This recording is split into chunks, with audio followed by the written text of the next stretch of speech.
पहले तो आप सभी को नमस्कार और उसके बाद आगे की बात शुरू करते। आप तो बेटा पहली बार आए हो, ऐसा दिख रहा है। ऐसे में मुझे लगता है समझ में थोड़ा कम आएगा, फिर भी प्रयास करना, धीरे धीरे समझ में आ जाएगा। बाकी आपके तो कोई समस्या है नहीं, है क्या? अभी तक अपन लोगों ने क्या क्या पढ़ा है, कुछ याद है? मैं हल्की फुल्की जानकारी पूछना चाहूँगा आपसे। तो स्वरों की संख्या कितनी होती है? 11 होती है। तो आज उन्हीं क्लास को अपन आगे बढ़ाएंगे। अब देखो, आज का अपना जो टॉपिक रहेगा, या रिवीजन करें क्या कल वाला वापस थोड़ा बहुत? कल अपन ने क्या पढ़ा था? कल अपन ने, मैं आपको मोटा मोटा रिवीजन करवा देता हूँ क्या क्या अपन ने बातें कल की थी, ठीक है? उसके बाद अपन आगे बढ़ते हैं। देखो, कल अपन ने हिंदी में अपन ने वर्ण विचार शुरू किया था। क्या किया था? वर्ण विचार। और इसमें अपन ने पहले तो बात की थी कि वर्णमाला की, किसकी की थी? वर्णमाला की। और वर्णमाला के बारे में बात की। वर्णमाला किसे कहते हैं? तो आपने कहा कि वर्णों का व्यवस्थित क्रम ही क्या कहलाता है? वर्णमाला कहलाता है, ठीक है। और उसके बाद अपने बात की कि वर्णमाला में आने वाले जो वर्ण होते हैं वो सारे के सारे क्या होते हैं? उनका स्थान निश्चित होता है। ऐसा नहीं है कि एक आगे पीछे कर दिया तो वो आपकी वर्णमाला गड़बड़ हो जाएगी, ठीक। फिर साहब, ये वर्णमाला में आप पढ़ रहे थे तो आपने कहा कि वर्णमाला वर्ण कितने प्रकार के होते हैं सर? 2 प्रकार के होते हैं। एक तो आपने कहा स्वर होते हैं और एक कौन से होते हैं? आपके व्यंजन होते हैं, ठीक है। ये बात अपन कर रहे थे। फिर अपन ने पूरी वर्णमाला लिखी थी। वर्णमाला लिखने के बाद अपन ने अलग अलग प्रकार के विभाजन किया था कि ये स्वर है और ये आपके व्यंजन है। स्वरों की संख्या आपने बात की थी, कितने होते हैं? उनकी संख्या आपने बात की थी 11 होते हैं। और व्यंजनों की संख्या आपने बात की थी, कितने होते हैं? 33 होते हैं। ये तमाम प्रकार की बातें अपन ने की थी। और बाद में ये भी देखा था कि देवनागरी लिपि में स्वरों वर्णों की संख्या कितनी होती है? 52 होती है, ठीक है। ये तमाम प्रकार की बातें अपन ने की थी। अब अपन जो पढ़ेंगे वो आज का जो अपना टॉपिक रहेगा उसका नाम है आपके, वो है स्वर एवं स्वरों का वर्गीकरण एवं स्वरों का वर्गीकरण। यानी कहने का मतलब ये है कि कल आपने स्वर जो पढ़ी थी उन स्वरों को भी अपन अलग अलग भागों में उसको बांटेंगे और देखेंगे कि किस प्रकार के स्वर आपके रहते हैं। तो कल अपने जब स्वर पढ़ रहे थे तो कितने स्वर थे आप? 11 स्वर थे। कौन कौन से थे? एक तो था आपका, कौन सा था? अ के बाद में और कौन सा था? आ। और उसके बाद में क्या था? ई। उसके बाद में क्या था? ई, या इसको अपन क्या क्या कहते हैं? बड़ी ई। उसके बाद में क्या था? ऊ। और उसके बाद में क्या था? बड़ा ऊ, ठीक है। और उसके बाद में क्या था? आपकी री। और री के बाद में क्या था? ए। और ए के बाद में आई। और आई के बाद में क्या था? ओ। और ओ के बाद में क्या था? आपकी औ। यानी ये बात की थी सर, स्वर कितने हैं आपके? 11 है, ठीक है। इसका मतलब है स्वर 11 है। अब अपन ने जो टॉपिक पढ़ा उसका नाम है स्वरों का वर्गीकरण। इसका मतलब जो 11 स्वर है इसको भी अपन क्या करेंगे? और इसको वर्गीकरण करेंगे। और वर्गीकरण करेंगे तो आपके जहन में प्रश्न आएगा, सर तो आप पहले तो ये बताओ कि स्वर आखिर कहते हैं किसे, है ना? स्वर किसे कहते हैं? कल मैंने आपको परिभाषा बताई थी, आप बता देंगे वापस? क्या था भाई? ऐसी ध्वनियां जो स्वतंत्र उच्चरित होती है, यानी किसी भी प्रकार की अन्य ध्वनियों की या अन्य वर्ण की आवश्यकता नहीं होती है। यानी कहने का मतलब है कि ऐसी ध्वनियां, जिसकी परिभाषा अपन थोड़ी सी अटका देते हैं तो अपन कहते हैं ऐसी ध्वनियां जो स्वतंत्र उच्चरित होती है, उन्हें किसी अन्य वर्ण की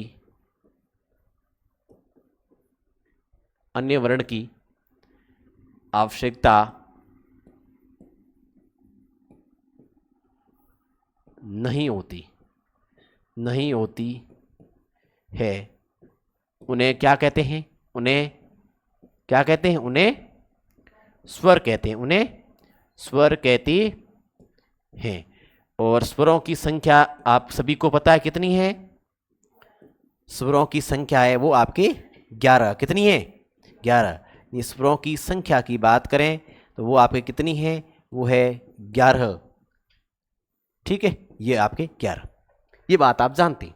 क्या बात के कि वे ऐसी ध्वनियाँ जो स्वतंत्र उच्चारित होती है, यानी एकदम स्वतंत्र बिना किसी बाधा के, उन्हें अपन क्या कहते हैं? उन्हें अपन स्वर कहते हैं। आपको लंबी चौड़ी बात याद रहे तो ठीक है, नहीं कोई बड़ी बात नहीं, केवल इतनी सी बात याद रखना कि ऐसी ध्वनियाँ जो स्वतंत्र उच्चारित होती है, स्वतंत्र बोली जाती है, उन्हें किसी अन्य वर्ण की आवश्यकता रहती नहीं है, उन्हें अपन क्या कहते हैं?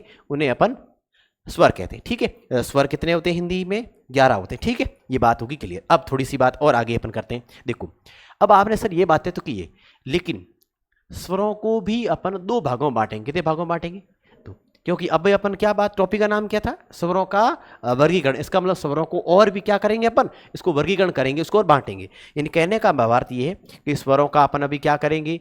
वर्गीकरण करेंगे। तो अपन कहने का मतलब है स्वरों को दो भागों में, कितने भागों में? दो भागों में। कितने भागों में विभक्त करेंगे? दो भागों में विभक्त या विभाजित, विभक्त किया जाता है। स्वरों कितने भागों में विभक्त किया जाता है? दो भागों में। दो भाग कौन कौन से स्वर होते हैं? एक तो स्वर ऐसे होते हैं जिन्हें कहते हैं अपना ह्रस्व स्वर। क्या कहते हैं? ह्रस्व स्वर। और दूसरे स्वर होते हैं उन्हें अपन कहते हैं बेटा यौगिक स्वर। क्या कहते हैं? यौगिक। इसका मतलब इसके कितने भाग है अपन पढ़ेंगे? दो। एक तो अपन बात करेंगे किसकी? वो बात करेंगे अपन ह्रस्व स्वर। किसकी बात करेंगे? ह्रस्व स्वर की। और दूसरी बात अपन करेंगे, वो करेंगे कौन सा स्वर है आपका? दीर्घ स्वर की। किसकी बात करेंगे? सॉरी यौगिक स्वर की। किसकी बात? सॉरी यौगिक स्वर। ठीक है, पहले मैंने यौगिक बताया कि और कुछ बताया है ना? यौगिक बताया या और कुछ बताया? अगर माइंड में कुछ और चल रहा था तो अलग बात है। स्वरों को अपन कितने भागों में बांटते हैं? दो भागों में। एक तो स्वर तो ह्रस्व स्वर और दूसरे आपके कौन से होते हैं बेटा? यौगिक स्वर होते हैं। ठीक है, अब बात है ह्रस्व स्वर और यौगिक स्वर की। अब आपके जहन में आएगा सर कौन सा ह्रस्व है और कौन सा यौगिक है? जैसे ये आपने लिखे, कौन सा ह्रस्व है और कौन सा यौगिक है? ह्रस्व का अपना एक एक अपन लेते हैं। अभी मैं आपको बताऊंगा ह्रस्व कौन से हैं और यौगिक कौन से। अब देखो, अगर ये ह्रस्व स्वरों की अपन बात करें साहब,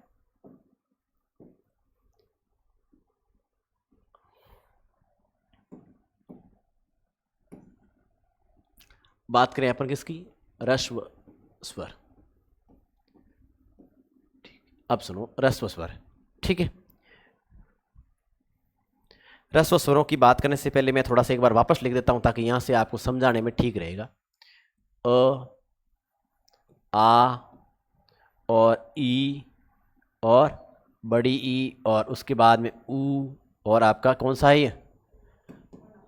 बड़ा ऊ। और फिर आपके इसमें रहती है री, ए और उसके बाद आई और उसके बाद आपका ओ और उसके बाद क्या है आपका? औ। ओ और औ। ये 11 स्वर है, आप जानते हो। अब इन स्वरों को अपने कितने भागों में बांटा है? दो भागों में। एक तो ह्रस्व स्वर होते हैं और एक आपके यौगिक स्वर होते हैं। अब देखो बेटा, अब मैं ह्रस्व स्वरों की बात करूं तो सुनो, पहले ह्रस्व स्वर कौन कौन से? तो देखो, पहले मैं आपको एक टॉपिक हेडिंग लगाता हूं, ह्रस्व स्वर। क्या लगाऊं? ह्रस्व स्वर। अब देखो, ह्रस्व स्वर क्या है बेटा? ऐसे स्वर अपन कह सकते हैं, ऐसे स्वर जिनके खंड या टुकड़े नहीं किए जा सकते, वे होते हैं आपके ह्रस्व स्वर कहलाते हैं। या फिर अपन ये ऐसे कह सकते हैं कि ऐसे स्वर जो आप कह सकते हैं अपनी मूल अवस्था में रहते हैं, वो होते हैं आपके ह्रस्व स्वर। ऐसे स्वर जिनको बोलने में बहुत ही कम समय लगता है, ऐसे स्वरों को अपन कहते हैं ह्रस्व स्वर।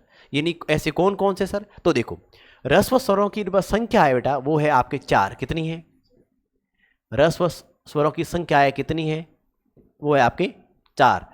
ये है कौन कौन से सर? ये बताओ अभी। अगर इसकी बात अपन करें, संख्या 4 है और है कौन कौन से? तो देखो, एक आपका अ भी क्या है? ह्रस्व स्वर है। उसके बाद आप ई देख रहे हो, ये क्या है आपका? ह्रस्व स्वर है। उसके बाद ये ऊ देख रहे हो, ये क्या है आपका? ये अभी आपका क्या है? ह्रस्व स्वर है। और उसके बाद बात करें आप किसकी? री की, ये भी क्या है आपका? ह्रस्व स्वर है। तो ह्रस्व स्वर की संख्या कितनी है? 4 है। बाकी मैं आपको खूब सारी बातें आपको लिखवाऊंगा 2-3 बातें लिखेंगे पर वो आपके काम की नहीं है।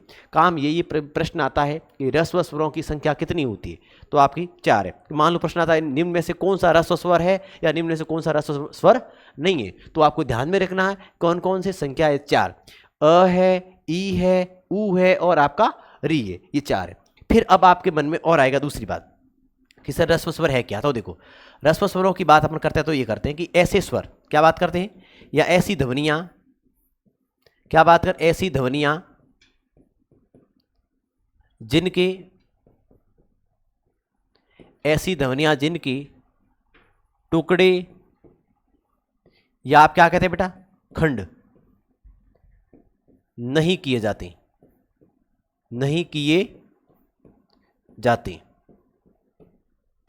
अब आपको कभी आधा आपने देखा, देखा आपने आधा, कभी ई, कभी ऊ है, कभी देखा ऐसा, उसके बाद री, है ना। इसका मतलब है कि ऐसी ध्वनियां जिनके टुकड़े या खंड नहीं किए जाते। दूसरी बात, और ये जो आप देख रहे हो अ है, ई है, ऊ है, री है, ये हमेशा बेटा हमेशा स्वतंत्र स्थिति में रहते हैं। क्या रहते हैं, हमेशा स्वतंत्र रहते हैं, हमेशा स्वतंत्र रहते हैं। अब बात, इनको जो ह्रस्व स्वर है ना, इन ह्रस्व स्वरों को मूल स्वर या रूट स्वर भी कहते हैं। मूल क्यों कहते हैं कि जब हिंदी व्याकरण आई है तो हिंदी व्याकरण सबसे पहले यही आए थे, अ है, ई है और ऊ है, इसलिए इनको बेटा अपन कहते हैं मूल स्वर, या इसे अपन कहते हैं रूढ़ स्वर। रूढ़ क्यों कहते हैं, रूढ़ इसलिए कहते हैं कि ये अपने आप में है, इसका मतलब है ये इसके टुकड़े नहीं कर सकते, अपनी यथास्थिति में रहते सब। यानी कहने का मतलब ये हुआ, देखो इसमें बात क्या की, पहली ऐसी ध्वनियां जिनके टुकड़े या खंड नहीं किए जा सकते, ये हमेशा कैसे रहते हैं, स्वतंत्र रहते हैं। इसका मतलब इसके टुकड़े कर नहीं सकते। तीसरी बात ये कि इनकी लोग ये कहते हैं आज तक हिंदी व्याकरण में कहीं पर भी ये कब आए इनका कोई जिक्र नहीं है। इसका मतलब ये हुआ कि ये कहा यह जाता है कि इनकी उत्पत्ति रचना अज्ञात है, ज्ञात नहीं कब हुई इसकी। इसका मतलब इनकी बात करें, इनकी रचना या आप कह सकते हैं उत्पत्ति क्या है बेटा, वो अपन कहते हैं क्या, कैसी है, अज्ञात। अज्ञात मतलब उसकी ज्ञात नहीं है, भाई इसकी उत्पत्ति हुई कैसे, अज्ञात है। और इनको अपन इन्हीं को यानी ह्रस्व स्वर को ही क्या कहते हैं, ह्रस्व स्वर को हम एक अलग अलग नाम से जानते हैं। वो कौन सा नाम है, वो आप कह सकते हैं इनको सर अपन रूढ़ स्वर, या इसे अपन क्या क्या कहते हैं सर, मूल स्वर भी कहते हैं। क्या कहते हैं, मूल स्वर भी कहते हैं। ये बात आपको इसमें ध्यान रखनी। तो कुल मिलाकर बेटा आपके पास संख्या थी कितनी, 11 कौन कौन सी, ये देख लो, ये 11 थी। अ आ ई, बड़ी ई, ऊ बड़ा ऊ, फिर री, और उसके बाद ए आई ओ और औ। इनमें आपने बेटा 4 तो ले लिए, कौन कौन से 4 आपने ले लिए, कौन कौन से, एक तो ये ले लिया आपने, एक ये ले लिया, ये ले लिया, ये ले लिया। इसका मतलब संख्या पीछे कितनी रही, 1 2 3 4 5 6 और 7। इसका मतलब यौगिक स्वरों की संख्या कितनी है, 7 है। अब देखो तो आपने अभी क्या बात की, इसमें ह्रस्व स्वर में संख्या कितनी है, 4 है। ऐसी ध्वनियां जिसके टुकड़े होते नहीं है, अ ई ऊ के टुकड़े होते नहीं है। उसके बाद में ये हमेशा रहते हैं, स्वतंत्र रहते हैं, ठीक है। दूसरी बात है इनकी रचना उत्पत्ति क्या है, अज्ञात है, कब उत्पत्ति हुई है, कैसे हुई है, कोई पता नहीं है। अगली बात है इसी को रूढ़ स्वर भी कहते हैं और मूल स्वर भी कहते हैं, ठीक है। अब सुनो आगे, तो ये अपन पढ़ रहे थे ह्रस्व स्वरों की, ह्रस्व स्वरों की बात कर ली। क्या बात की, ऐसे स्वर जिनको बोलने में बहुत ही कम समय लगता हो या जिनके टुकड़े नहीं किए जा सकते हैं, वे आपके ह्रस्व स्वर होते हैं और इनकी संख्या कितनी होती है, 4 होती है, ठीक है साहब। अब इतनी बात होगी। अब इसके बाद आगे बढ़ते हैं। अगली बात अपन करें तो वो करेंगे किसके बारे में, वो करेंगे अपन यौगिक स्वरों की। किसकी बात करेंगे, यौगिक स्वर। अब देखो अगला अपन लेते हैं यौगिक स्वर। अब सर यौगिक का मतलब क्या होता है, देखो पहले तो आपको यौगिक को समझना है। इसमें आप कह सकते हैं योग आपका मूल शब्द है और एक इसमें आपका क्या है, प्रत्यय है। क्या है, प्रत्यय। प्रत्यय समझते हो ना, कहाँ लगते हैं, शब्द के पीछे या शब्द के अंत में, शब्द के, वो आगे बेटा वो अलग बात की थी मैंने, हाँ वो बात की थी मैंने बेटा उपसर्ग की। उपसर्ग में बेटा क्या होता है, जो उपसर्ग है, उपसर्ग शब्दांश है, शब्द का अंश है, वो कहां लगता है, शब्द के पूर्व में लगता है और ये शब्द के अंत में लगता है। ठीक है, जैसे मैंने लिखा ये योग, ये शब्द है, इसके अंत में लगाया नहीं है भाई, ये खत्म होगा उसके बाद लगाए। इसका मतलब है कि ये इक है आपका, क्या है, प्रत्यय, क्या है, प्रत्यय। ठीक है, तो इसका मतलब है योग मूल शब्द है और इक प्रत्यय। योग का मतलब होता है जोड़ना, योग का मतलब क्या होता है, जोड़ना। आप कहते हैं कि कुल योग मतलब पूरा पूरा कितना योग हुआ के, मतलब पूरा कितनी जोड़ हुई है, इसका मतलब है जोड़ना। अब ये क्या करता है, योगी स्वर अपन उसे कहते हैं कि ये क्या करता है, दो स्वरों को जोड़ने का काम करता है। क्या करता है, दो स्वरों को जोड़ने का काम करता है। और दो स्वरों को जोड़ने का जो काम करते हैं उनको अपन कहते हैं बेटा यौगिक स्वर कहते हैं। देखो कैसे, जैसे देखो आप लोग स्कूल जाते हो तब आपको कई बार लिखा जाए हिमालय, हिम धन आलय, ऐसे कहा ना। और एक आप संधि पढ़ते हो हमेशा, विद्या धन आलय है। अब इसमें फिर आप संधि विच्छेद करते हो कि सर अ आया, अ के बाद में यहाँ आ आया और किसका निर्माण हुआ, आ का, हुआ कि नहीं हुआ, ऐसे पढ़ते हो। और फिर आप कहते हो कि सर इसमें ये आ की मात्रा लगाएंगे और इस शब्द बन जाएगा क्या आपके, हिमालय। तो अब आपने देखा ये क्या है, दो स्वरों के दो स्वर, ये अ भी स्वर है और आ भी क्या है, स्वर है। इन दो स्वरों से मिलके क्या बना, आ बना। इनका मतलब ये कि ये क्या, दो स्वरों का योग से आ बन रहा है। यानी कहने का मतलब ये बातें आपको याद नहीं रखनी है, संधि पढ़ेंगे तब याद ये रखना है कि यौगिक स्वर वे स्वर होते हैं जो दो स्वरों के योग से बनते हैं। तो अब इसकी परिभाषा क्या हो गई, तो देखो परिभाषा, तो परिभाषा की बात करें तो वे ध्वनियां जो दो स्वरों के योग से, दो स्वरों के योग से, दो स्वरों के योग से निर्मित होती है, उन्हें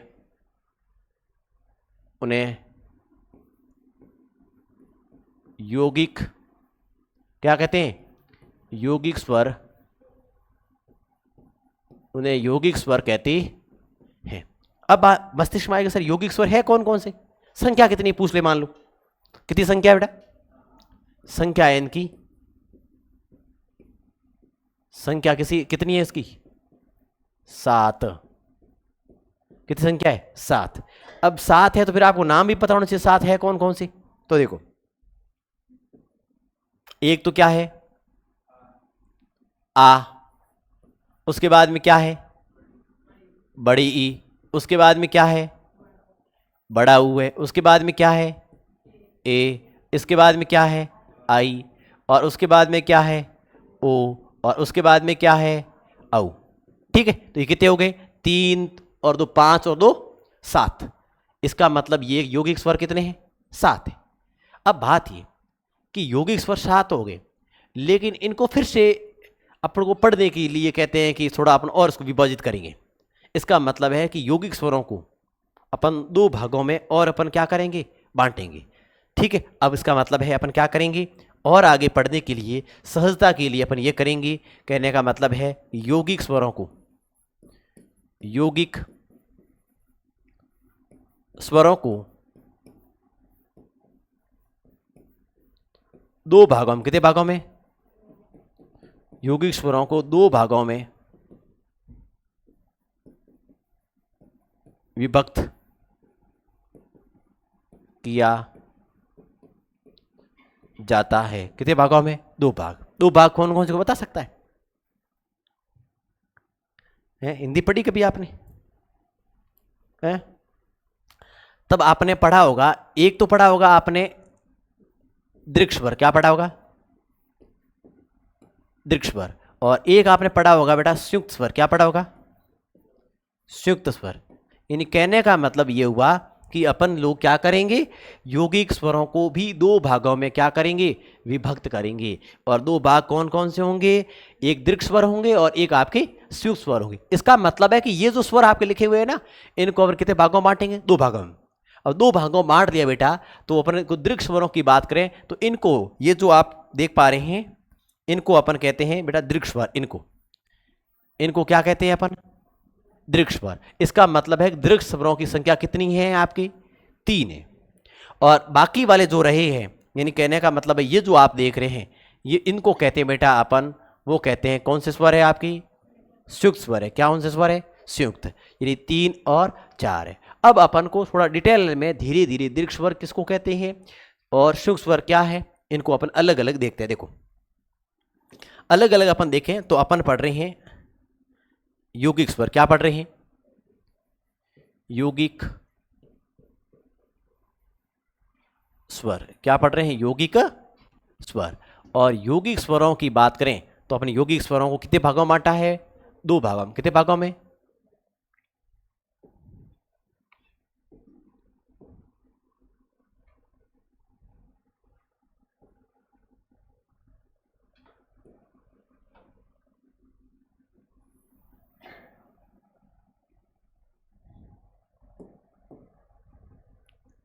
कलाकृति को काम लें।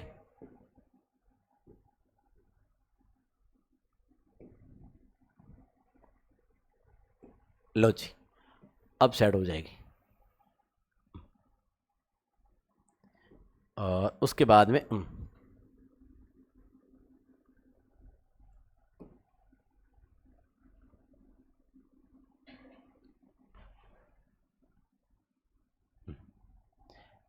कहने का मतलब है कि अपन कितने भागों में बांटेंगे, दो।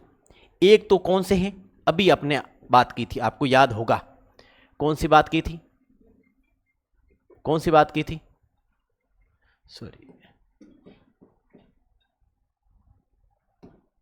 एक तो बात की थी अपने कौन से स्वर है, दीर्घ स्वर।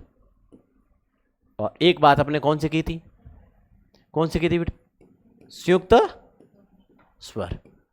कितने हैं ये, ठीक है।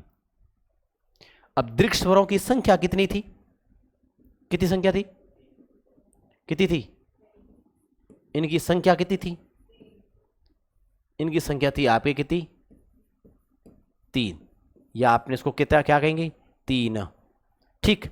और उसके बाद बात करें तो आपके स्वर, दीर्घ स्वर कौन कौन से थे साहब, नाम बता सकता है कोई, आ था, उसके बाद में क्या था, बड़ी ई थी, और आपका ऊ था। क्या था, ऊ था, ठीक। अब इसके बाद इस साइड आते हैं अपन, यहां संयुक्त स्वर, इनकी संख्या कितनी थी, इनकी संख्या थी आपकी 4। कितनी थी, 4।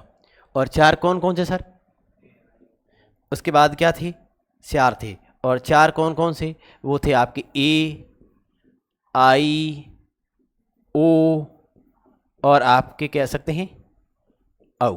अब बेटा एक बात और समझनी है आपको, ये जो मैं दीर्घ स्वरों की बात आपको कह रहा हूं, ये दीर्घ स्वर, इनको अपन कहे तो, इनका दूसरा नाम अपन कहें तो इनको सजातीय वर्ण भी कहा जाता है। क्या नाम कहा जाता है इनको, इनको अपन कहें तो इनको आप कह सकते हैं सजातीय वर्ण भी कहा जाता है। क्या कहा जाता है, सजातीय वर्ण। क्यों कहा जाता है मैं अभी आपको बताऊंगा। या इसे आप कह सकते हैं सवर्ण भी कहा जाता है।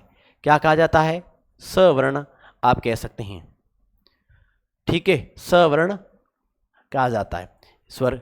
और या फिर इसको अपन, इनको तो अपन कहें, क्या कहेंगे, सजातीय वर्ण, या फिर क्या कह सकते हैं अपन इसको, या कहेंगे अपन इसको सवर्ण। क्यों कहते हैं, देखो इसलिए कहते हैं, सजातीय का मतलब क्या होता है, सजातीय का मतलब है कि ऐसे स्वर जिनकी रचना या बनावट एक जैसी है।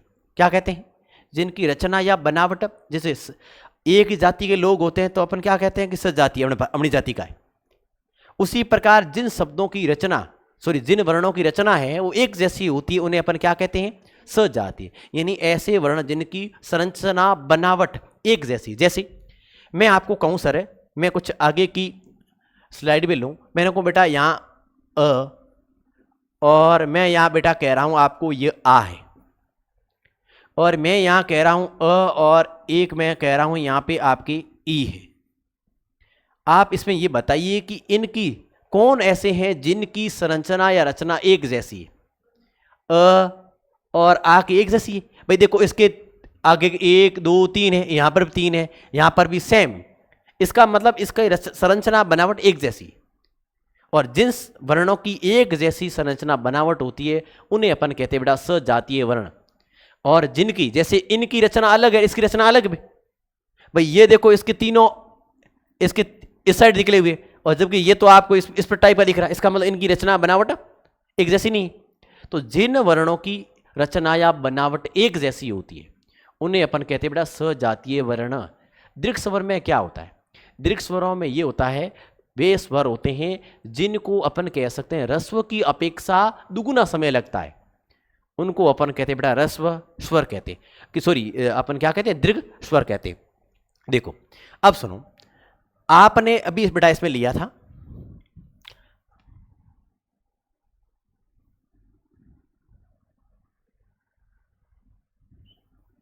अब सुनो, जैसे इसमें अपने क्या लिया था, एक तो लिया आपने क्या आ, किस में था, एक अपने लिया ई, और एक हमने क्या लिया ऊ। ठीक, कौन दीर्घ स्वर थे, तीन ही थे, आ बड़ी ई और ऊ। अब देखो इसमें देखो आ का निर्माण है कैसे होता है बेटा, देखो या तो आप जोड़ रहे हो तो आगे अ आया है, ठीक है, या उसके बाद में क्या आया है अ, तो भी क्या बनेगा आ बनेगा, तो भी क्या बनेगा भाई, इससे बड़ा ही क्या बन सकता है भाई। देखो इनकी रचना इन तीनों इनकी इनसे बड़ा आ है, इससे बड़ा नहीं हो सकता इनकी रचना। भाई कहने का मतलब है कि परिवार सबसे बड़े दादाजी हैं, दादाजी से बड़े उनके पिताजी हो सकते हैं। इस प्रकार हमने कहे तो इनकी रचना इनकी बनावट रचना सबसे बड़ा कौन है, आ है, इससे बड़ा और कोई नहीं हो सकता। अगर मान लो आप जोड़ रहे हो आगे अ है और उसके बाद में आपका क्या आया आ, तो भी निर्माण किसका हो रहा है आ का। अगर मान लो आगे आपका आ है और उसके बाद में आपके अ है, तो भी निर्माण किसका हो रहा है आ का। आगे आपका आ है और उसके बाद में भी आ गया, तो भी निर्माण किसका हो रहा है आ का। मतलब एक जैसी बनावट रचना वाली इस प्रकार के निकल गई। यहां अगर बात करें ई में, तो इसका मतलब अपन कह सकते हैं कि ये क्या है सजातीय वर्ण। कैसे हैं सजातीय, मतलब एक ही जाति जैसे वर्ण आपको दिख रहे हैं। यहां पे बात करें ई में, अगर यहां छोटी ई है और उसके बाद में अगर आपके छोटी ई आई, तो भी क्या बनेगी बड़ी ई। अगर यहां पर भी छोटी ई है और यहां आप कह सकते हैं बड़ी ई है, फिर भी क्या बनेगी बड़ी ई। फिर यहां बड़ी ई है और आप कह सकते हैं इस यहां पर आपकी छोटी ई है, ठीक है, तो भी किसका निर्माण होगा बड़ी ई का। यहां पर भी बड़ी ई है और यहां पर भी बड़ी ई है, फिर भी निर्माण किसका होगा बड़ी ई का। अगर इसकी बात अपन करें तो यहां पे बात करें ऊ छोटा है, उसके बाद भी ऊ छोटा है, फिर भी निर्माण किसका करेगा बड़े ऊ का। यानी दो वर्णों को आप जोड़ रहे हो ना, यौगिक का मतलब क्या होता है दो वर्णों को जोड़ रहा। ये आपने जोड़ा तो निर्माण इसका हो रहा है, ये इतना जोड़ो तो भी निर्माण किसका हो रहा है ई का। यहाँ पे अपन बात करें तो ई छोटी है, इसको बाद में यहाँ पे बड़ी ई है, फिर भी निर्माण किसका हो रहा है सॉरी ई के ऊ, तो भी बड़े ऊ का। यहाँ पर बात करें बड़ा ऊ है और यहाँ पर आपके छोटा ऊ है, फिर भी निर्माण किसका हो रहा है बड़े ऊ का। यहाँ पे बड़ा ऊ है, फिर यहाँ पर भी बड़ा ऊ है, निर्माण किसका हो रहा है बड़े ऊ का। इसका मतलब ये सीधी सी बात ये हो गई, इनकी संरचना इनकी बनावट एक जैसी है, इसलिए इसको अपन क्या कहते हैं, इनको अपन कहते हैं क्या, उनसे वर्ण कहते हैं सजातीय वर्ण कहते हैं। और दीर्घ स्वर क्यों कहते हैं, दीर्घ इसलिए कहते हैं, दीर्घ का मतलब होता है बड़ा, ठीक है। इसका मतलब है कि इनकी उत्पत्ति इनको बोलने में थोड़ा अधिक समय लेता है, यानी रस्व स्वर की अपेक्षा क्या क्या बोले जाते हैं ये दुगुना समय लेते हैं, और दुगुना समय लेने के कारण अपन इसको क्या कहते हैं दीर्घ स्वर कहते हैं, ठीक है। अब बात ये आई, इसका मतलब ये हुआ कि यहां पर आपने देखे सारे के सारे कैसे थे एक जैसी बनावट वाले, एक जैसी संरचना वाले थे, इसलिए सर इसको अपने क्या कहा, इनको अपने कहा सजातीय वर्ण। सवर्ण यानी स का मतलब ऐसे वर्ण है ना। अब देखो इसका मतलब यहां आप कह सकते हैं कि इनकी रचना या बनावट की बात अपन करें तो ये आ ई ऊ की रचना बनावट अपने वहां पे देख ली।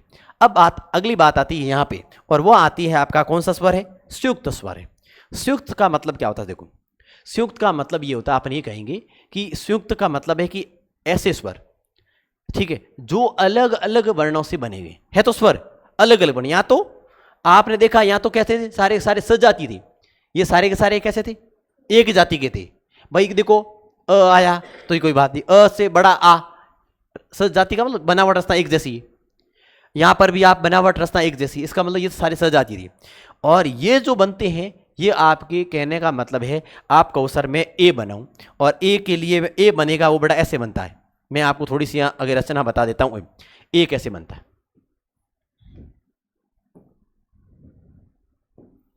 ए की बात करें, लो इसका निर्माण है अ, जैसे मैं कह रहा हूं अ और आपकी ई, इनसे मिलकर क्या बन रहा है ए।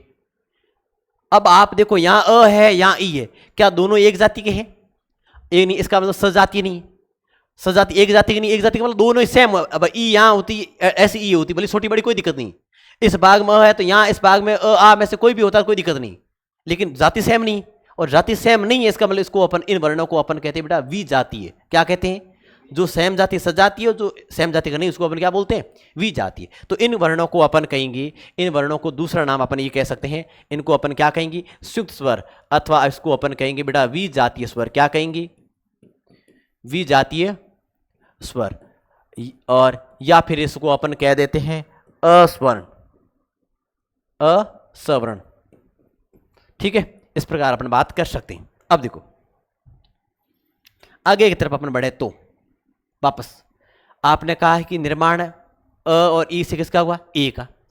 हो सकता है यहां पे बेटा आ जाए और यहां पर भी ए आ जाए तो भी निर्माण किसका होगा आपके? तो भी किसका निर्माण होगा? ए का। अब देखो ऐसे मैं आपको बताऊं कैसे। देखो जैसे आप लोगों ने कभी पढ़ा होगा, आप पढ़ते हो जैसे अपन कहते हैं रमेश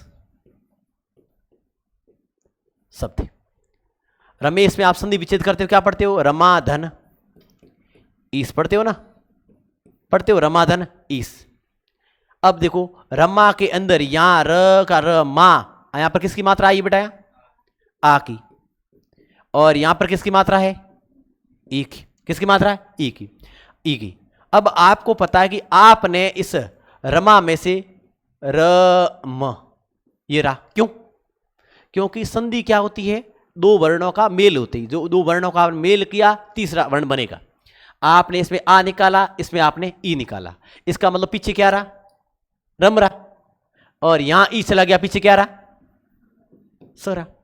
आप सभी जानते हैं कि आ के बाद में ई आया, आ के बाद में मान लो बेटा, सॉरी ये थोड़ा,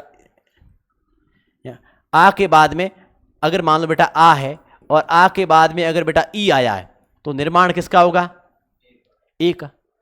और ए का प्रतिनिधित्व कौन करती? ए की मात्रा करती। ए की मात्रा ऐसी होती।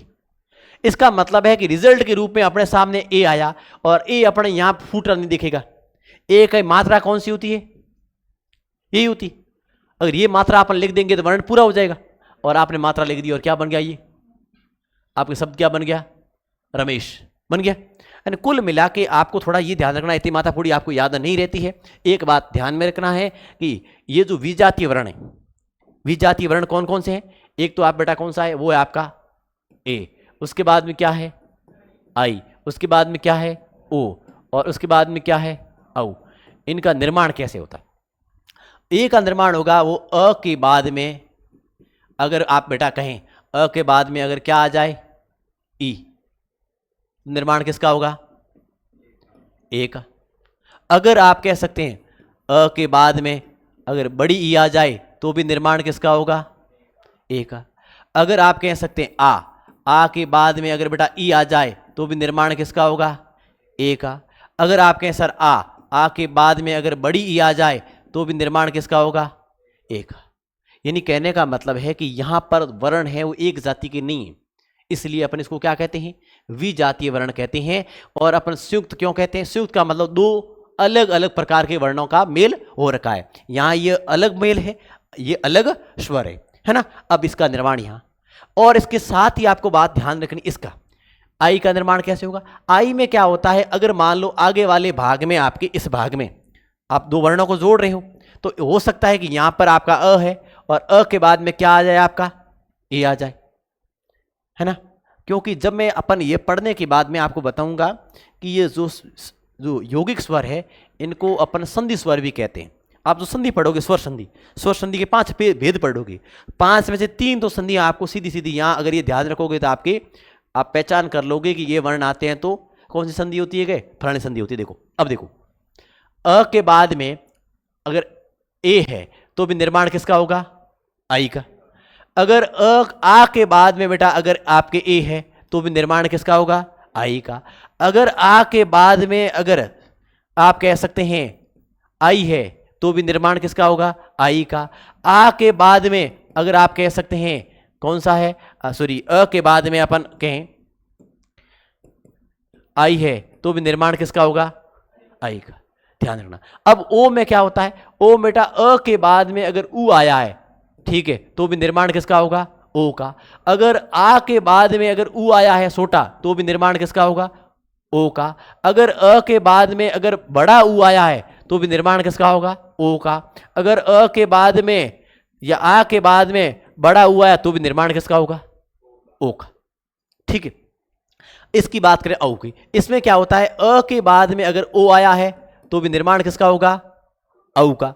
अगर अ के बाद में या आ के बाद में भी क्या आया है, ओ आया तो भी निर्माण किसका होगा, औ का। अगर अ के बाद में औ आया है तो भी निर्माण किसका होगा, औ का। अगर आ के बाद में औ आया है तो भी निर्माण किसका होता है, औ का। यानी कहने का भावार्थ ये कि यहां पर इनको वी जातीय क्यों कहते हैं, क्योंकि यहां आगे वाले अलग है पीछे वाले अलग है, यहां आगे वाले अलग दिख रहे पीछे वाले अलग दिख रहे। इसका मतलब इनकी वर्ण है वो इनका रचना बनावट एक जैसी नहीं है, इसलिए अपन इसको वी जातीय कहते हैं।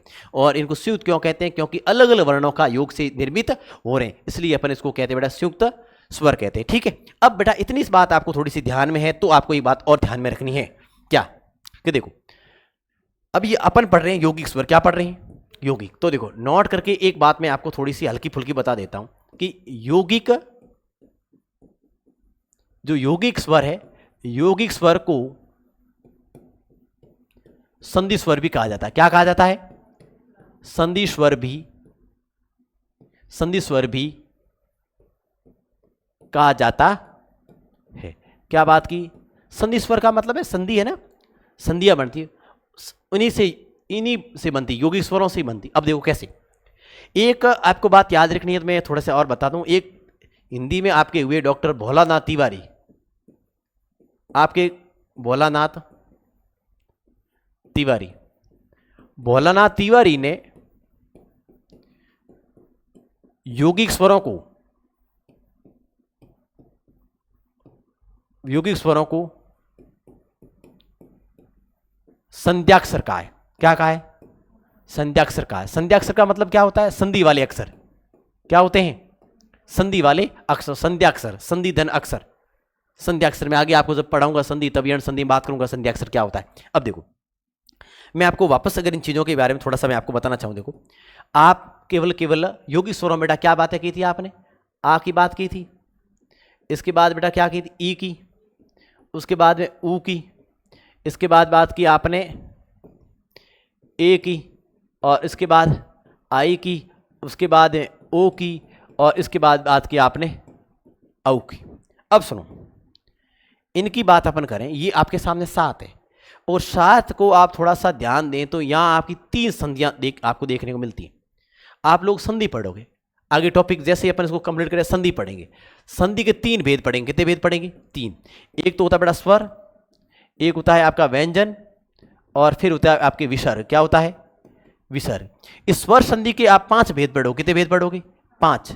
और 5 भेदों में आप पढ़ोगे, एक तो पढ़ोगे दीर्घ, फिर पढ़ोगे बेटा गुण, गुण के बाद पढ़ोगे यण, यण के बाद पढ़ोगे वृद्धि, और वृद्धि के बाद पढ़ोगे आप अयादि। क्या पढ़ोगे, अयादि। क्या पढ़ोगे, अयादि। तो अपन पढ़ रहे हैं स्वर, स्वरों में 3 संधि आपको यहां सीधी क्लियर दिखती है। देखो कौन कौन सी, आ, ई और ऊ। आ, बड़ी ई, बड़ा ऊ। ये तो आप पहचान कर दे तो कहीं पर भी आपको अगर दिखता है तो आप पहचान कर पाओगे संधि कौन सी, दीर्घ। इनमें आपके संधि कौन सी होती है, दीर्घ। और ए और ओ इनमें संधि होती है बेटा, आप कह सकते हैं ये संधि कौन संधि के है, गुण के। और आई और औ ये आपके पहचान कराते हैं बेटा वृद्धि के। किसकी पहचान करवाते हैं, वृद्धि की। तो आप सीधी सीधी पहचान कर पाती हैं अगर आपको इन वर्णों का पता है। संधि भी तोड़ने के तरीके तो अलग होते हैं, अपन बात करेंगे। सीधी मैं आपसे पूछ लूँ, ये पता आप आराम से बता दोगे। जैसे मैं पूछूं, देखो आप बताओ बेटा के, मैंने पूछ लिया, बताओ बेटा के आप बता लीजिए। अभी मैंने पूछा था, लिखा था हिमालय, ठीक है। अब आप बताओ कौन संधि है? क्योंकि यहां पे क्या आ रहा है? आ, ठीक है। अब मैंने पूछ लिया, बताओ नदीश, बताओ कौन संधि है सर? बता दो, बता दो क्या है? मात्राएं पता है आपको? मात्रा लिखवाई थी मैंने आपको। ई की मात्रा बड़ी होती है, बड़ी मात्रा आपको मात्राएं पता है ना? मात्रा इसलिए लिखवाई था, पता रहे। इसका मतलब संधि कौन सी है? डन, क्लियर होगी। अब मैं पूछ रहा हूं, अगला लिखो।